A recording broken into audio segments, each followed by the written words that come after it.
എനിക്ക് വേണമെങ്കിൽ നിന്നെ ഇവിടെ നിന്ന് മോചിപ്പിക്കാനാകും. അതുകൊണ്ട് നിനക്കെന്ത് കിട്ടും? രക്ഷപ്പെടാനുള്ള കാര്യം പറഞ്ഞപ്പോ നിനക്ക് ബുദ്ധി ഉദിച്ച പോലുണ്ടല്ലോ. Get to the point. Correct ആയിട്ട് പറയൂ, എന്താ നിനക്ക് വേണ്ടേ? എനിക്ക് നിന്നിൽ നിന്ന് കുറച്ച് ഇൻഫർമേഷൻസ് വേണം. എനിക്കറിയണം നിന്റെ കൂടെയുള്ള ആൾ ആരാണെന്ന്. നിന്നെ കൂട്ടുപിടിച്ച് നിന്റെ ഏട്ടന്റെ ജീവിതം നശിപ്പിക്കാൻ ശ്രമിക്കുന്ന ആൾ ആരാണെന്ന്. അപ്പൊ നിനക്കിതൊക്കെ നേരത്തെ അറിയാമായിരുന്നല്ലേ ഞാൻ ഏട്ടനെ ദ്രോഹിക്കാൻ ശ്രമിക്കുന്നെന്ന്? അതുകൊണ്ടല്ലേ നീ ഇതൊക്കെ ചെയ്തത്? ഏട്ടനെ രക്ഷിക്കാൻ നീ നിന്റെ പുതിയ രൂപത്തിൽ ഇവിടെ വന്നിരിക്കുന്നത്, എന്നിട്ട് എല്ലാം സ്വന്തം പേരിലാക്കിയത്. നോക്കൂ, നിനക്ക് ഈ കാൽക്കുലേഷൻസ് ഒക്കെ ചെയ്യാൻ ഇനിയും ഒരുപാട് സമയമുണ്ട്. കാരണം ഇവിടെ വെറുതെ ഇങ്ങനെ ഇരിക്കല്ലേ. അതുകൊണ്ട് നിനക്ക് ഈ ഡീലിന് താല്പര്യം ഉണ്ടോ ഇല്ലേ എന്നുള്ളത് പറ. എനിക്ക് ഒറ്റയ്ക്കും അയാളെ കണ്ടുപിടിക്കാനാകും. ബട്ട് നീ പറഞ്ഞു തന്നാൽ നമ്മുടെ രണ്ടുപേരുടെ സമയം ലാഭിക്കാനാകും. അതുകൊണ്ട് ഞാൻ ചോദിച്ചെന്നേ ഉള്ളൂ. നീ ഒരു തവണ ജയിച്ചെന്ന് കരുതി ജീനിയസ് ആണെന്ന് വിചാരിച്ചോ? ഇത്രയധികം ഓവർ കോൺഫിഡന്റ് ആവേണ്ട കാര്യമൊന്നുമില്ല പ്രിയ. എന്താന്ന് വെച്ചാ നീ സ്വന്തമായിട്ട് ഒരുപാട് ബുദ്ധിമതിയാണെന്ന് വിശ്വസിക്കുന്നു. But for your kind information, ഞാൻ ഒരു തവണ കുരുക്കിൽ പെട്ടെന്ന് കരുതി വീണ്ടും വീണ്ടും വരില്ല. എനിക്ക് തോന്നുന്നത് ഒറ്റ ദിവസം കൊണ്ട് നിനക്ക് ബുദ്ധി ഉദിക്കില്ല എന്നാ. ബുദ്ധി ഉദിച്ചു വരുമ്പോഴേക്കും ഒരുപാട് താമസിച്ചിട്ടുണ്ടാവും. ഈ ഡീലിന്റെ സമയം കഴിഞ്ഞു. ഇനി ആലിയ, നിന്റെ ഇവിടുത്തെ ജീവിതം മോശമാക്കാനായിരിക്കും എന്റെ ശ്രമം. ഇൻസ്പെക്ടർ സർ, ഇവളെ കാണാൻ ആരൊക്കെ ഇവിടെ വരുന്നു, എത്ര സമയം ഇവളോട് സംസാരിക്കുന്നു, എല്ലാ ഡീറ്റെയിൽസും എനിക്ക് വേണം. Okay madam. Thank you. പിന്നെ നീ, ഒരവസരം കിട്ടിയിട്ടും പശ്ചാത്തപിക്കാത്തവർ ജീവിതകാലം മുഴുവനും ശിക്ഷ അനുഭവിക്കണം. നിനക്കൊരു സെക്കൻഡ് ചാൻസ് ഇനി ഞാനും തരില്ല. Enjoy your days.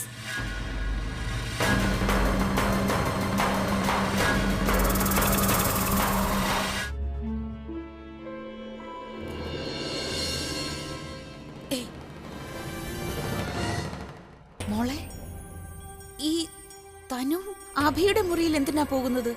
അവളെ തടയണം. അച്ഛമ്മ ഇവള് ശരിക്കും ഏട്ടനെ വളയ്ക്കാൻ പോകുന്നതാവും. ഏട്ടനെ ഇമോഷണലി ബ്ലാക്ക്മെയിൽ ചെയ്യും, അത്ര തന്നെ. പക്ഷെ എങ്ങനെ തടയും? പ്രിയയാണെങ്കിൽ ജയിലിൽ ആലിയായി കാണാൻ പോയിരിക്കുക. ഇവളെ എങ്ങനെ തടയും? അച്ഛമ്മ ഞാൻ എന്തെങ്കിലും ചെയ്യാം. വേണ്ട വേണ്ട മോളെ, നീ ഒന്നും ചെയ്യണ്ട. നീ എന്തു പറഞ്ഞാലും അവൾ തർക്കുത്തരം പറയും നിന്നോട്. ഞാൻ എന്തെങ്കിലും ചെയ്യാം. ഏയ് റോണി, ഇവിടെ വാ. അച്ഛമ്മേ, ഒരു സെൽഫി അച്ഛമ്മേ. സെൽഫി പിന്നെ എടുക്കാം. അവിടെ നോക്ക്, അത് കണ്ടോ? ഈ തനു എവിടേക്കാ പോകുന്നതെന്ന് കണ്ടോ? അഭിയുടെ മുറിയിലേക്കാ, അവനെ ഡിസ്റ്റർബ് ചെയ്യാൻ. പിന്നെ നിന്റെ മാഡം പ്രിയ എന്തോ ആവശ്യവുമായി പുറത്തു പോയിരിക്കുക. എന്നോട് പറഞ്ഞിട്ടാ പോയത് അഭി വിശ്രമിക്കുകയാണ്, അവനെ ആരും ഡിസ്റ്റർബ് ചെയ്യരുതെന്ന്. നീ ഇവിടെ ഉള്ളപ്പോ നിന്റെ മാഡത്തിന്റെ ഉത്തരവിനെ ഒരാൾ തെറ്റിക്കുക, എന്നിട്ട് നീ അത് കണ്ടോണ്ട് നിൽക്കുക. അഭി സാർ ഉറങ്ങിയ ഒരു ഈച്ചയെ പോലും ഞാൻ അകത്തോട്ട് പോകാൻ സമ്മതിക്കില്ല. അച്ഛമ്മ കണ്ടോ ഞാൻ തനുവിനെ തടയുന്നത്? മിടുക്കൻ. എന്താ ഇത്? മാറും എന്റെ മുന്നിന്ന്. എനിക്ക് അബിയെ കാണണം. അപ്പോയിന്റ്മെന്റ് ഉണ്ടോ? അപ്പോയിന്റ്മെന്റ്? ഇത്രയും വലിയ റോക്ക് സ്റ്റാറിനെ കാണാൻ പോകുമ്പോ ചുമ്മാ അങ്ങ് പോകാൻ പറ്റുമോ? അത് മാത്രമല്ല, അഭി സാർ ഇപ്പൊ പുതിയ പ്രോഗ്രാമിന്റെ പ്രാക്ടീസില്ല. അതുമല്ല, ചേച്ചിയുടെ പ്രത്യേക ഓർഡർ ഉണ്ട് ആരെയും അകത്ത് കയറ്റില്ലെന്ന്. പിന്നെ കാണണമെന്ന് നിർബന്ധമാണെങ്കിൽ അപ്പോയിന്റ്മെന്റ് കാണിച്ചേ പറ്റൂ. കാണിക്കൂ. നിനക്ക് എന്താ തലയ്ക്ക് സുഖമില്ലേ? അബിയെ കാണാൻ സമ്മതിക്കുന്നില്ല. നിനക്കറിയില്ല ഞാൻ ആരാണെന്ന്. മാഡത്തിന്റെ അഭി സാറിന്റെ കല്യാണം നടക്കാൻ പോവുകയാ. പക്ഷെ ഇതുവരെ നടന്നിട്ടില്ല. നടക്കോ ഇല്ലേന്ന് അറിയത്തൂല്ല. കാരണം നിങ്ങളെക്കാളും കൂടുതൽ പ്രിയച്ചയല്ലേ അദ്ദേഹത്തിന്റെ കൂടെ ഉള്ളേ. പിന്നെ രണ്ടുപേരും പരസ്പരം സന്തോഷത്തിലാണ്. പിന്നെ എന്തിനാ ഇങ്ങനെ വെറുതെ അവർക്കിടയിൽ നിങ്ങൾ ശല്യമായിട്ട് ചെല്ലുന്നേ? നിനക്ക് ഇത്ര ധൈര്യം എന്റെ പേഴ്സണൽ മാറ്റേഴ്സിൽ ഇടപെടാൻ? അബിയോട് പറഞ്ഞ് ഇന്ന് തന്നെ നിന്നെ ഈ ജോലിയിൽ നിന്ന് പുറത്താക്കും ഞാൻ. അദ്ദേഹത്തെ കണ്ടാലല്ലേ എന്നെ ജോലിയിൽ നിന്ന് പുറത്താക്കാൻ പറ്റൂ. പിന്നെ ഒരു അഡ്വൈസ് തരട്ടെ. ആലിയ മാമിനോട് ഞാനിത് പറഞ്ഞിരുന്നു, പക്ഷെ അവരിത് കേട്ടില്ല. ഇന്നിതാ ഇപ്പോൾ ജയിലിലുമായി. നിങ്ങൾ എൻ്റെ അഡ്വൈസ് കേട്ടാൽ ജയിലിന് പകരം നല്ലൊരു വീട്ടിൽ ചെന്ന് കയറാം. ഈ കാര്യങ്ങളൊക്കെ വിട്ടിട്ട് നന്നാവൂ. നിങ്ങൾക്ക് നന്മയുണ്ടാവും. നിന്നെ ഞാൻ പിന്നെ കണ്ടോളാം. കൊള്ളാലോ മാഡം. ആദ്യം അഭിസാറിനെ നോക്കണമെന്നും പറഞ്ഞു വന്നു, ഇപ്പോൾ എന്നെ നോക്കിക്കൊള്ളാമോ? But I am sorry ma'am, I am not interested.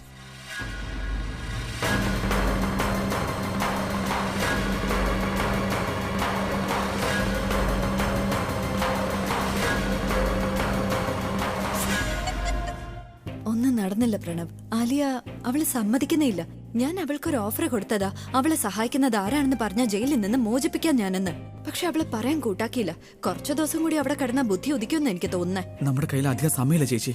ആലി ജയിലിൽ പോയതിനു ശേഷം അവളുടെ സഹായങ്ങൾ എന്ത് ചെയ്യണമെന്ന് ആശയക്കുഴപ്പത്തില്ല. അവരെന്തായാലും എന്തെങ്കിലുമൊക്കെ ചെയ്യും പ്രിയേച്ചി. അതിനു മുൻപ് നമുക്ക് ഉറപ്പായും എന്തെങ്കിലും ചെയ്തേ മതിയാവും. നമ്മൾ ഇനിയും താമസിച്ചു കഴിഞ്ഞാൽ എല്ലാ കാര്യങ്ങളും നമ്മുടെ കൈവിട്ടു പോകും. അവർ രക്ഷപ്പെടുകയും ചെയ്യും. അതെനിക്ക് സഹിക്കാൻ കഴിയില്ല.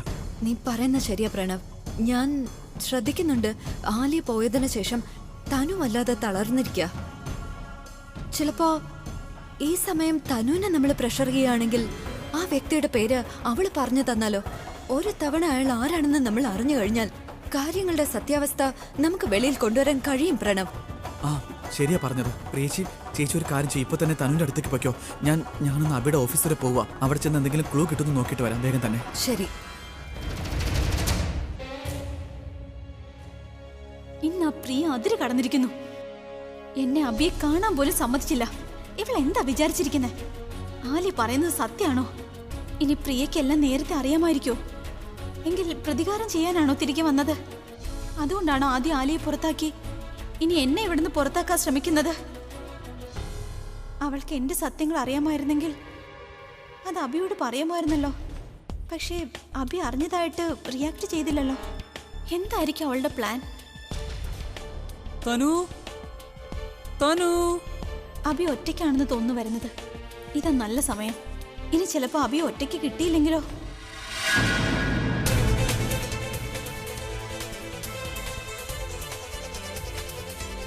തനു തനു തനു തനു തനു, ഞാൻ നിന്നെ എത്ര നേരമായിട്ടാണ് വിളിക്കുന്നത്? നിനക്കൊന്ന് വിളി കേട്ടൂടെ? നീ എന്താ ഇപ്പോൾ ഈ ഡ്രസ്സൊക്കെ പാക്ക് ചെയ്യുന്നത്? നീ എവിടെയെങ്കിലും പോകുന്നുണ്ടോ? ആ പോവാ. എവിടെ പോവാ? അറിയില്ല, പക്ഷെ ഞാൻ ഈ വീട് വിട്ടു പോവാ. എന്തിനാ ഇപ്പൊ വീട് വിട്ട് പോകുന്നത്? നിനക്ക് എന്തറിയാം അബി? നിനക്ക് അതുകൊണ്ട് എന്താ? ഞാനിവിടെ ഉള്ളതും ഇല്ലാത്തതും നിനക്ക് ഒരുപോലെയല്ലേ? നിനക്ക് എന്റെ ആവശ്യമില്ലെങ്കിൽ പിന്നെ ഞാനിവിടെ ഉണ്ടായിട്ട് എന്തിനാ? നിനക്ക് ഇത്ര പെട്ടെന്ന് എന്താ പറ്റിയത് തനു? നീ എന്താ ഇങ്ങനെയൊക്കെ പറയുന്നത്? അങ്ങനെയൊന്നും അല്ല അബി. എനിക്ക് പേടിയാ. നീ പറയുന്നത് ഞാൻ എല്ലാം സഹിക്കണമെന്നാണോ? എന്ന് വരെ ഞാൻ സഹിക്കണം? ഇങ്ങനെ എന്റെ ജീവിതം അവസാനിപ്പിക്കണോ? നീ ഇതെന്തൊക്കെയാ പറയുന്നത് തനു? അബി, നിനക്കിതൊന്നും മനസ്സിലാവില്ല. എന്നെ കുറിച്ചുള്ള ചിന്ത ഉണ്ടെങ്കിലല്ലേ ഇതൊക്കെ മനസ്സിലാവൂ. യുനോ, ഞാൻ എത്ര നാളിനി എന്നെ കല്യാണം കഴിക്കുമെന്ന് കരുതി കാത്തിരിക്കണം. ഞാൻ ഇന്ന് വരെ നിന്നോട് ഒന്നും ആവശ്യപ്പെട്ടിട്ടില്ല, നിന്നെ ബുദ്ധിമുട്ടിച്ചിട്ടുമില്ല. പക്ഷെ എനിക്കെന്താ കിട്ടുന്നേ? ഇപ്പൊ നിന്നെ കാണാനുള്ള പെർമിഷൻ പോലും എനിക്കില്ല. ഇവിടെ നിന്നിട്ട് എന്താ കാര്യം? വെറുതെ ഇൻസൾട്ട് ആവാൻ. തനു, ഞാൻ രാത്രി മുഴുവൻ ഉറങ്ങിയിട്ടില്ല, നിനക്കറിയോ? രാവിലെയാണ് ഒന്ന് ഉറങ്ങിയത്. അതുകൊണ്ടാവും അവൾ അങ്ങനെയൊക്കെ പറഞ്ഞത്. കണ്ടോ, ഇപ്പോഴും നീ അവളുടെ സൈഡാ. നീ തെളിയിക്കുന്നത് ഞാൻ എത്ര തെറ്റുകാരിയാണെന്നും അവൾ എത്ര നല്ലവളാണെന്നുവാ. നീ തെളിയിച്ചു അബി. നിനക്ക് എന്റെ ഒരാവശ്യവുമില്ല. ഞാൻ എന്റെ ഈ കുഞ്ഞിനെയും കൊണ്ട് എങ്ങോട്ടെങ്കിലും പോയിക്കോളാം. I promise. നിന്നിൽ നിന്നും ദൂരെയാണെങ്കിലും ഞാൻ ഈ കുഞ്ഞിനെ പ്രസവിക്കും. നിന്റെ പ്രണയത്തിന്റെ പ്രതീകത്തിന് നിന്നേക്കാൾ അധികം സ്നേഹം നൽകും. ആ ശരിയാ, എല്ലാവരും എന്നോട് ചോദിക്കും ഈ കുട്ടിയുടെ അച്ഛൻ ആരാണെന്ന്. പക്ഷെ എന്റെ അടുത്ത് അതിനുള്ള ഉത്തരം ഉണ്ടാവില്ല. But you don't worry. ഞാൻ ആരോടും പറയില്ല ഈ കുഞ്ഞ് നിന്റെയാണെന്ന്. നീ ടെൻഷൻ അടിക്കണ്ട. നിന്റെ പേരിന് ഞാൻ നാണക്കേടുണ്ടാക്കില്ല. എല്ലാം എന്റെ തെറ്റല്ലേ? അപ്പൊ ഞാൻ തന്നെ ശിക്ഷ അനുഭവിക്കണമല്ലോ. തനു അങ്ങനെയൊന്നും അല്ല. നീ പറയുന്ന പോലെ നീയൊന്നും അല്ല കുറ്റക്കാരി. എല്ലാ തെറ്റും എന്റേത് തന്നെയാ. ഒന്നുമില്ലെങ്കിലും ഞാനില്ലേ നിന്റെ കൂടെ തനു. മതി അബി, ഇനിയും കള്ളത്തരം പറയണ്ട. ഈ കള്ളങ്ങൾ പറഞ്ഞ് ഞാൻ ജീവിതകാലം മൊത്തം ജീവിക്കണോ? എന്നോട് വ്യക്തമായി പറയൂ. നീ എന്നെ വിവാഹം കഴിക്കോ അതോ ഇല്ലയോ? വിവാഹം കഴിക്കാൻ നിങ്ങൾ എപ്പോൾ കഴിക്കും? അബി, എനിക്ക് ആർഭാടമായി കല്യാണം കഴിക്കാൻ ആഗ്രഹമില്ല. എനിക്ക് രജിസ്റ്റർ വിവാഹം ആയാലും പ്രശ്നമില്ല, സന്തോഷം മാത്രമേ ഉള്ളൂ അബി. പക്ഷെ പ്ലീസ് എന്നോട് വ്യക്തമായി പറയൂ, നീ എന്നെ വിവാഹം കഴിക്കോ അതോ ഇല്ലയോ?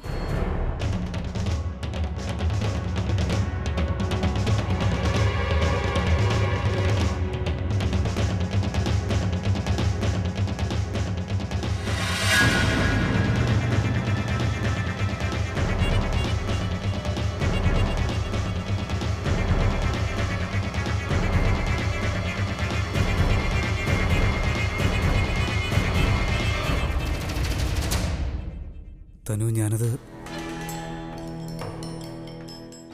ഞാനെപ്പോഴും സത്യത്തിന്റെ കൂടെ നിന്നിട്ടുള്ളൂ. സത്യം എന്താണെന്ന് വെച്ചാൽ ഞാൻ നിന്നെ സ്നേഹിക്കുന്നില്ല തനു. പക്ഷേ ഒരു കാര്യത്തിൽ ഞാൻ എന്തായാലും ഉറപ്പു തരാം. നിന്റെ വയറ്റിൽ വളരുന്ന കുഞ്ഞിനോട് ഞാൻ ഒരിക്കലും തെറ്റ് ചെയ്യില്ല തനു. ഞാൻ നിന്നെ കല്യാണം കഴിക്കാൻ തയ്യാറാണ് തനു. പക്ഷേ എന്താ അബി? തനു, ഞാൻ നിനക്ക് നല്ലത് മാത്രം ചെയ്യാൻ ആഗ്രഹിക്കുകയാണ്. ഒരു പേരിന് വേണ്ടി മാത്രം കല്യാണം കഴിച്ചിട്ട് എന്ത് ചെയ്യാനാ? എല്ലാ ആചാരങ്ങളും ഉൾക്കൊണ്ട് ഒരു പെണ്ണിനെ കല്യാണം കഴിക്കണം. എൻ്റെ മനസ്സിൽ മറ്റൊരാളെയും വെച്ചിട്ട് നിന്നെ ചതിക്കാൻ എന്നെ കൊണ്ട് ഒരിക്കലാവില്ല തനു. തനു, ഞാനിപ്പോൾ ഏതവസ്ഥയിലാണോ ആ അവസ്ഥയിൽ നിന്ന് വെളിവരാൻ ആഗ്രഹിക്കുക. ഇത്രയും ദിവസം കാത്തിരുന്ന സ്ഥിതിക്ക് കുറച്ചുകൂടെ കാത്തൂടെ നിനക്ക്? ഞാൻ എൻ്റെ മനസ്സിലെ ഫീലിങ്സ് എല്ലാം കളഞ്ഞിട്ട് നിന്നെ കല്യാണം കഴിച്ചാൽ പോരെ തനു? എനിക്ക് കുറച്ചുകൂടെ സമയം തന്നൂടെ? ഹബീബ്, എനിക്ക് നിന്റെ അവസ്ഥ മനസ്സിലാവും. പക്ഷെ ഇന്ന് വരെ അബി, പതുക്കെ പതുക്കെ സിറ്റുവേഷൻസ് മാറി മാറി വരുന്നു. എന്നിൽ നിന്ന് നീ അകന്നും പോയിക്കൊണ്ടിരിക്കുക. ഇനിയും സമയം തനു, അത് ഒരു 7 ദിവസം. ഈ 7 ദിവസത്തിനുള്ളിൽ ഞാൻ എൻ്റെ മനസ്സിലെ എല്ലാ ഫീലിങ്സും കളഞ്ഞിട്ട് ഞാൻ നിന്നെ കല്യാണം കഴിച്ചോളാം തനു. പിന്നെ നമ്മുടെ ഇടയിൽ വേറെ ആരും വരില്ല തനു. നീ എനിക്കൊരു 7 ദിവസം താ.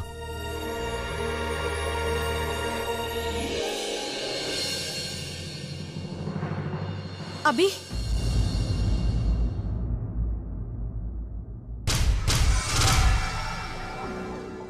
ഞാൻ സമയം തരാം. And I am sorry. എന്നെ കല്യാണം കഴിക്കാൻ വേണ്ടി നിന്നെ ഇത്രയും ഫോഴ്സ് ചെയ്യേണ്ടി വരുന്നു. അത് നല്ലതല്ലെന്ന് എനിക്കറിയാം. പ്ലീസ് എന്റെ സിറ്റുവേഷൻ ഒന്ന് മനസ്സിലാക്കൂ. എനിക്ക് നിന്റെ അവസ്ഥ അറിയാം അബി. പക്ഷെ എന്റെ കാര്യവും കൂടെ ഒന്ന് മനസ്സിലാക്കൂ.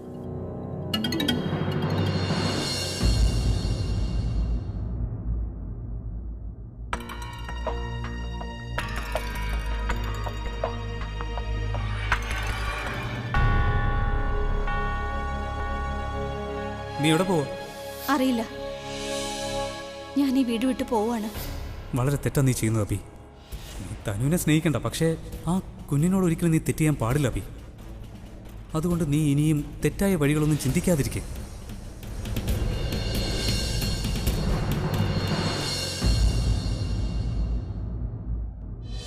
എന്തിനാ ഇദ്ദേഹം എന്നെ ഇങ്ങനെ നോക്കുന്നത്? എന്തെങ്കിലും ചെയ്ത് നീ ഈ നാടകം ഒന്ന് അവസാനിപ്പിക്കേ. ഇത് ഞാനാ തുടങ്ങി വെച്ചത്. അപ്പോൾ ഞാൻ തന്നെ അവസാനിപ്പിക്കും. നിനക്ക് എന്നോട് എന്ത് ഫീലിങ്സാ ഉള്ളതെന്ന് എനിക്കിനി അറിയണ്ട. നിന്റെ മനസ്സിൽ ഇനി എന്തെങ്കിലും ഉണ്ടെങ്കിൽ നീ അതങ്ങ് കളഞ്ഞേക്കേ. എന്നിട്ട് ഇവിടെ നിന്ന് പോയിത്താ.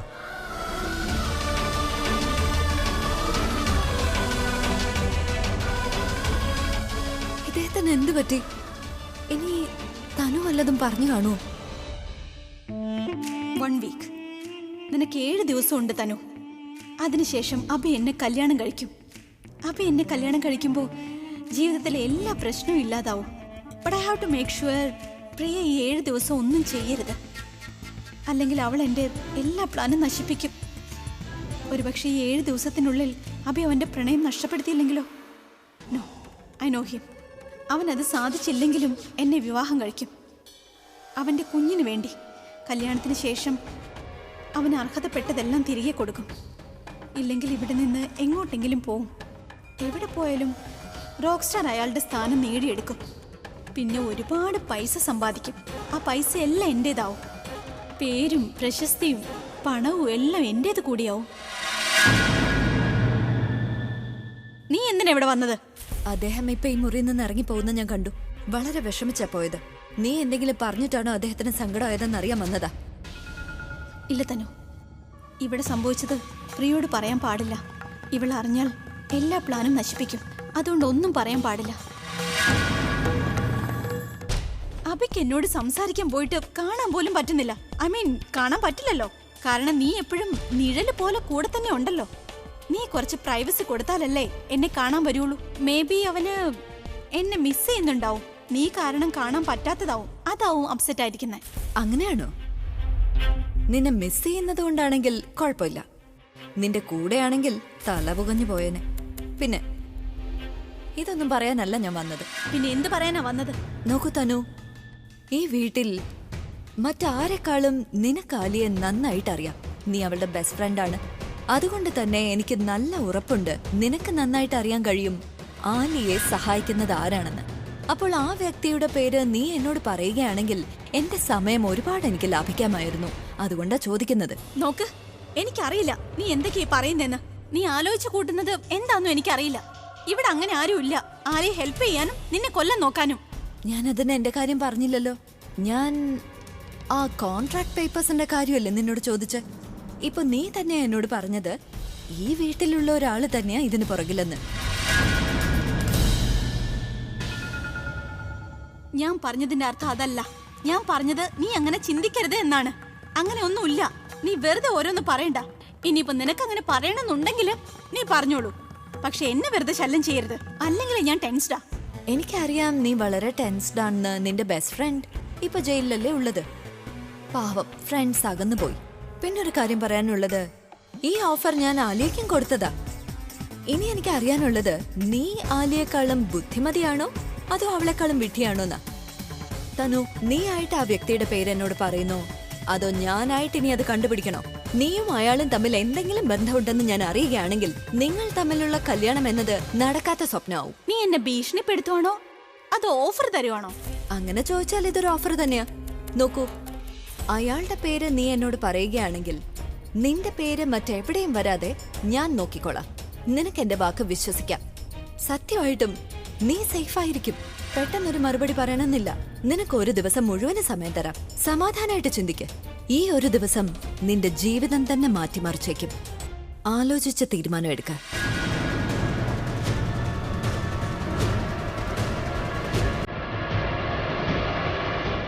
എങ്ങനെ കളയാൻ എൻ്റെ ഉള്ളിലെ പ്രണയത്തെ? എങ്ങനെ മറക്കും ഞാൻ അവളുടെ ഓർമ്മകളെ? എന്നിൽ നിന്ന് അവൾ ഒരിക്കൽ പോലും അകന്നു പോയിട്ടില്ല. കണ്ണടച്ചാൽ പോലും അവളുടെ മുഖമാണ് എൻ്റെ മനസ്സ് നിറയെ. അവളുടെ ഓർമ്മകൾ വരാത്ത ഒരു നിമിഷം പോലും എൻ്റെ ജീവിതത്തിൽ ഉണ്ടായിട്ടില്ല. ഞാൻ എന്തു ചെയ്യാനാ? എനിക്കൊന്നും മനസ്സിലാവുന്നില്ല.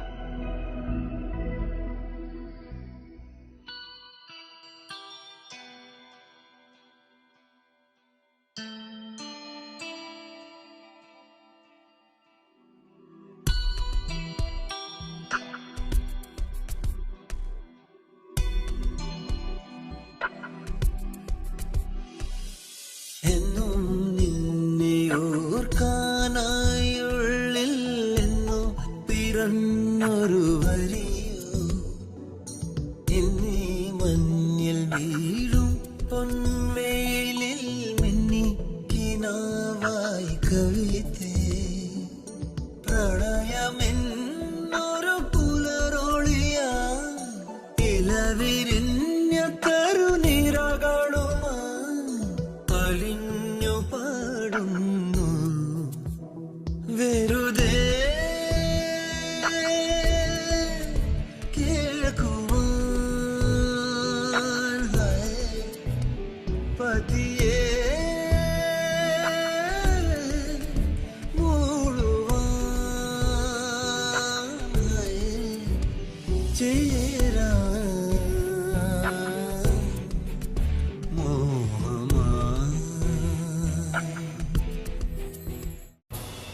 സമാധാനമായിട്ട് ചിന്തിക്ക.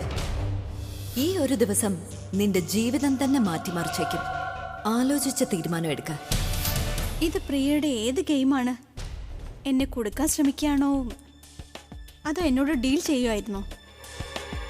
ആ, രാജേട്ടനോട് ചോദിക്കാം. ചേട്ടൻ എന്തെങ്കിലും സൊല്യൂഷൻ തരൂ.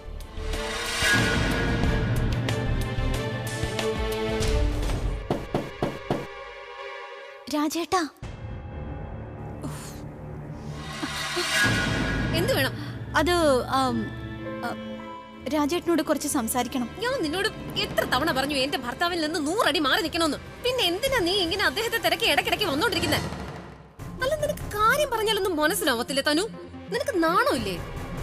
അതും പോയോ?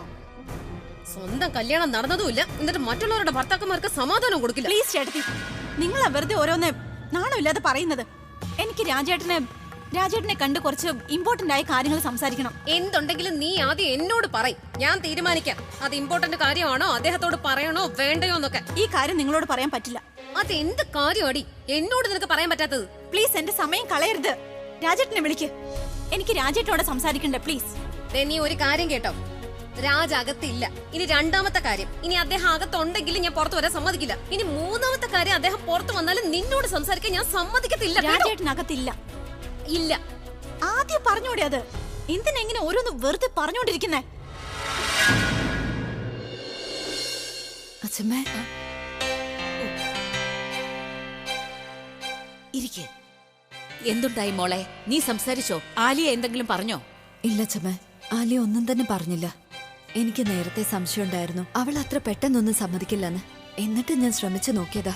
ഇനി എന്ത് ചെയ്യും? അച്ഛമ്മ ഇങ്ങനെ ടെൻഷൻ ആവാതെ ആലിയയുടെ സത്യാവസ്ഥ പുറത്തു കൊണ്ടുവന്ന് എന്റെ ജോലി വീണ്ടും അധികാരിക്കുക. ഒരു രീതി നടക്കുന്നില്ലെന്ന് കണ്ടാൽ മറ്റൊരു മാർഗം സ്വീകരിക്കും. അങ്ങനെ ഏതെങ്കിലും ഒരു വഴി തെളിഞ്ഞു കാണാതിരിക്കില്ല. പക്ഷെ മോളെ, നീ എന്താ ചെയ്യാൻ പോന്നേ? അച്ഛമ്മ, ഞാൻ ആലിയയ്ക്ക് കൊടുത്ത ഡീലില്ലേ, അത് തന്നെ തനുവിനും കൊടുത്തിട്ടുണ്ട്. തനുവിന് ആലിയയുടെ അത്ര കൗശല ബുദ്ധിയില്ല. എനിക്ക് ഉറപ്പുണ്ട് ഞാൻ പറഞ്ഞത് കേട്ട് ടെൻഷൻ അടിച്ച് അവൾ ഉറപ്പായും ഇന്നോ നാളെയോ അയാളെ കാണുക തന്നെ ചെയ്യും.